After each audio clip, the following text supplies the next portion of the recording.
உங்களுக்கு எத்தனை பேர்த்து தெரியும்? உங்களுக்கு எத்தனை பேர்த்து தெரியும்? ஒரு 500 பேர்த்து தெரியுமா? உங்களை எத்தனை பேர்த்துக்கு தெரியும்? ஒரு 1000 பேருக்கு தெரியுமா? அது இல்லை வெற்றி. உங்களுக்கு எத்தனை பேர்த்து தெரியுதுங்கிற ஒரு அர்த்தமே இல்லை. உங்களுக்கு 10 பேர்த்து தெரிஞ்சால் கூட போதும். உங்களை 1 கோடி பேருக்கு தெரிஞ்சதுன்னா அதுதான் வெற்றி, அதுதான் செல்வாக்கு. செல்வத்தினால் வரும் செல்வாக்கு அழிந்துவிடும். முதலே சொல்லியிருப்பேன், செல்வத்தினால் வரும் செல்வாக்கு அழிந்துவிடும். செல்வாக்கினால் வரும் செல்வம் அழியவே அழியாது. அதனால் செல்வாக்கு தான் பலம். செல்வம் என்பது சுக்கிரன், செல்வாக்கு என்பது குரு.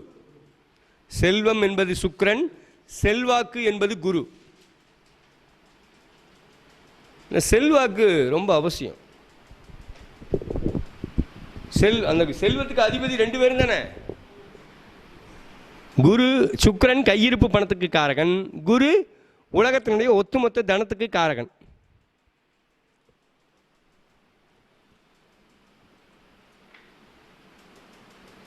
ஃபேஸ்புக் ஸ்ரீவளராஜன் என்கிட்ட கொடுங்க, ரைட்டுங்களா?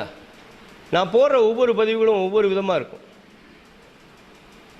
இன்னமும் வரமாட்டேங்க. என்ன சொல்லியிருக்கீங்க? நீ யார் என்பதை உன் செயல் சொல்லும். சொல்லுமா இல்லையா?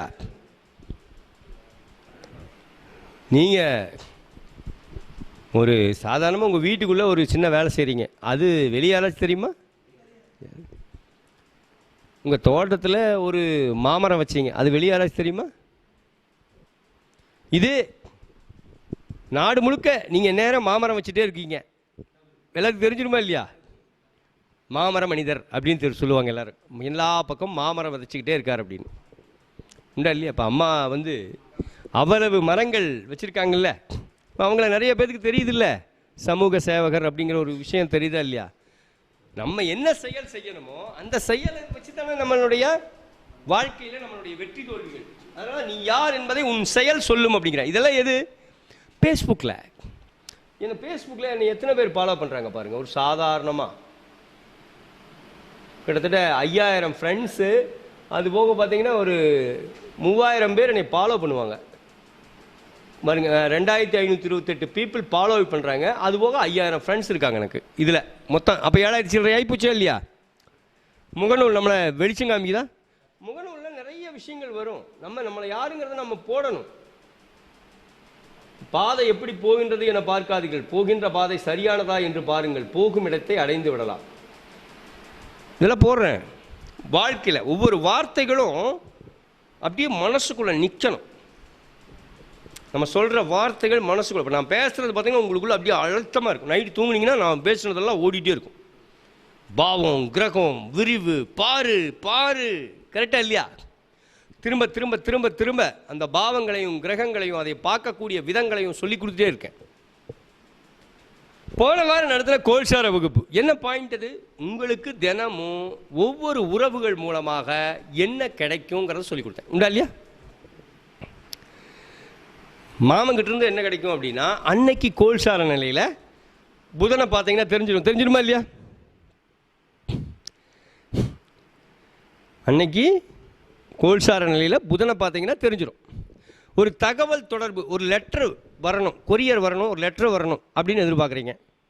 அன்னைக்கு எப்படி இருக்குங்கிறத எப்படி பார்ப்பீங்க? கோல்சாரம் போய் கோல்சாரத்தில் புதனுடைய தொடர்பு, ரைட்டா இல்லையா? புதன் 8-12 நட்சத்திரத்து மேலே போனால் தகவல் தொடர்பு பஞ்சாயத்தா? பஞ்சாயத்து. மாமன்கிட்ட ஒரு நல்ல விஷயம் பேச போகிறீங்க, நல்ல விஷயம் நல்ல விதமாக நடக்குமா? அது நான் சொன்னது புரிஞ்சுதப்ப? ஒரு குரு கிட்ட போகிறீங்க, அப்போ குரு எப்படி இருக்குன்னு பார்ப்பீங்களா இல்லையா? கோயிலுக்கு போகிறீங்க, கடவுளுடைய அனுகிரகம் உண்டா இல்லையா? எல்லாமே தெரிஞ்சிடுமா? அன்றாட நடக்கும் நிகழ்வுகளை நாம் கோல்சாரத்தை கொண்டு பலனறிய முடியும். ஃபர்ஸ்ட் பாயிண்ட் கரெக்டாக இல்லையா? போன வாரம் சொல்லிக் கொடுத்தது. அன்றாட நடக்கும் நிகழ்வுகளை கோல்சாரத்தின் மூலம் அறிந்து கொள்ள முடியும். அதே போல ஒரு கிரகத்தினுடைய இறுதி பலன், கிரக காரகத்தின் இறுதி பலன் என்பது கிளியை பார்த்து அறிந்து கொள்ள முடியும். இறுதி பலன். பொது பலன் அப்படிங்கிறது என்ன? சப்லாட் கஸ்பல்லிங்ஸோட முடிஞ்சிருச்சு. பொது பலன் என்பது கஸ்பல்லிங்ஸோட முடிஞ்சிருச்சு. இறுதி பலன் அப்படிங்கிறது கிளி. அர்த்தமாகுதா? குழப்பம் இல்லையா இருக்கும்? ஒரு காட்டுக்குள்ளே ஒரு முயல் குட்டி வாழ்ந்துட்டு இருந்தது. கொஞ்சம் கொஞ்சம் பெருசாகுது இந்த முயல் குட்டி. அவங்க அம்மா அப்பாவும் விட்டுட்டு போயிட்டாங்க அந்த முயல் குட்டியை. முயல் குட்டியோட அம்மா அப்பா அதுவும் முயல் குட்டி தான். அப்புறம் இந்த முயல் குட்டி தனியாக வாழணும். எங்கே பார்த்தாலும் சிங்கமாக இருக்குது, கரடியாக இருக்குது, புலியாக இருக்குது, சிறுத்தையாக இருக்குது, ஓனாயாக இருக்குது, எல்லாமே துரத்துது. நாய் நரியிலிருந்து துரத்துது. அதுவும் ஓடி ஓடி ஒளிஞ்சு ஒளிஞ்சு ஒளிஞ்சு ஒளிஞ்சு வாழுது பாவம். எவ்வளவு தூரம் ஓடி ஒளிஞ்சு வாழ முடியுமோ அந்த அளவுக்கு ஒளிஞ்சு வாழிச்சு. எல்லாமே அதோட சதையை பிச்சு திங்கறக்கு அலையுதுங்க. நரி நாய் எல்லாமே அலையுது, துரத்துது. எப்படி தான் இந்த உலகத்தில் வாழ்கிறது அப்படின்னு சொல்லிட்டு எல்லாமே நம்மளை துரத்துது. நம்ம தான் எல்லாத்துக்கும் பலியாயிரும் மாட்டிருக்கு அப்படின்னு பயந்து இனிமேல் இந்த வாழ்க்கையே வேண்டாம், கம்முன்னு சூசைட் பண்ணிக்கலாம், தற்கொலை பண்ணி செத்துருவோம், ஏன்னா நம்மளை எல்லாரும் துரத்துறாங்க அப்படின்னு சொல்லிட்டு ஒரு ஆற்றுல விழுந்து செத்துடலாம் அப்படின்னு ஒரு ஆற்றுக்கு போச்சு. அந்த ஆற்றுல போய் குதிக்கலாம் அப்படின்னு போகும்போது அந்த ஓரத்தில் உட்கார்ந்துருந்த தவளை கூட்டம் இந்த முயலை பார்த்து பயந்து எல்லாம் ஆளுக்கு ஒரு திசையில் தண்ணிக்குள்ளே தவிருச்சு. டொய்யான்னு ஐயோ வந்துட்டான் நம்மளை கொன்றுவான் அப்படின்னு சொல்லிட்டு முதல்ல அந்த முயல் நின்று யோசிச்சு, நம்மளை பார்த்து கூட பயப்படுறக்கு ஆள் இருக்காங்கப்பா, நம்மளை பார்த்து இந்த தவளைங்கெல்லாம் பயந்து தண்ணிக்குள்ளே தப்பிச்சிட்டோன்ட்டு ஓடுது. தவளைகளே இவ்வளவு தைரியமாக நம்மளை பார்த்து பயந்து தப்பிச்சு போனாலும் வாழணும்னு போகுது, அது தற்கொலை பண்ணிக்க போகல. நம்மளும் தில்லா வாழ்ந்துருவோம், நம்மளை பார்த்தும் பயப்படுறதுக்கு நிறைய பேர் இருக்காங்க அப்படின்ட்டு மறுபடி காட்டுக்குள்ளேயே திருப்பி போயிடுச்சு, தற்கொலை எண்ணத்தை விட்டுட்டு.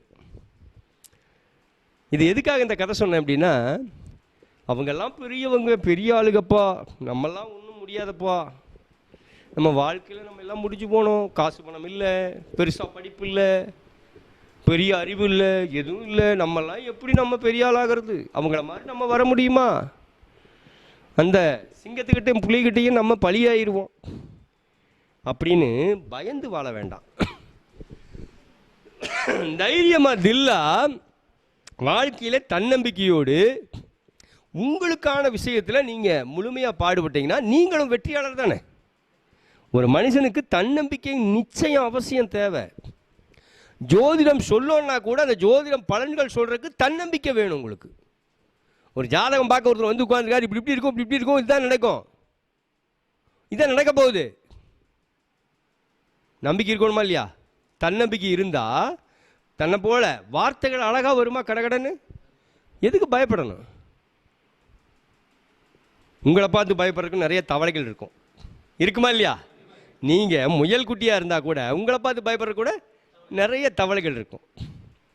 ஜோதிடம் மட்டும் கற்றுக்கிறது, ஜோதிடம் வெறும் ஜோதிடத்தை மட்டும் தெரிஞ்சுக்கிறது ஜோதிடம் சொல்வதற்கு அழகாக இருக்காது. கொஞ்சம் தன்னம்பிக்கையும் சேர்ந்து கற்றுக்கணுமா இல்லையா? ஜோதிடம் சொல்வதற்கு நமக்கு எல்லாம் தெரிஞ்சு வச்சுக்கணும். ஒரு காட்டில் எப்படி வாழணும் அப்படின்னு ஒரு முயல் தெரிஞ்சு வச்சுருக்கிற மாதிரி நீங்களும் ஜோதிட உலகத்தில் எப்படி வாழணும் அப்படிங்கிறது தெரிஞ்சு வச்சுக்கணுமா இல்லையா? இதுக்கு தகவல் தொழில்நுட்பங்கள் தேவை. உங்களை வெளிக்காட்டுறதுக்கு தகவல் தொழில்நுட்பங்கள் நிச்சயம் தேவை. ஃபேஸ்புக் வாங்க, முகநூல் ஓப்பன் பண்ணுங்க, யோசிக்காமல் ஓப்பன் பண்ணுங்க. எப்படி ஓப்பன் பண்ணுறதுன்னு அவங்கள கிளாஸ் எடுக்க சொல்கிறப்போ உங்களுக்கு தேவை ஒரு செல்ஃபோன், ஓப்பன் பண்ணுங்கள். உலகமே விரிவாக இருக்கும். உலகத்தில் எத்தனையோ அறிவாளிகள், விஞ்ஞானிகள், எவ்வளவோ விஷயங்கள் உங்களுக்கு நிறைய கிடைக்குமா இல்லைங்களா சார்?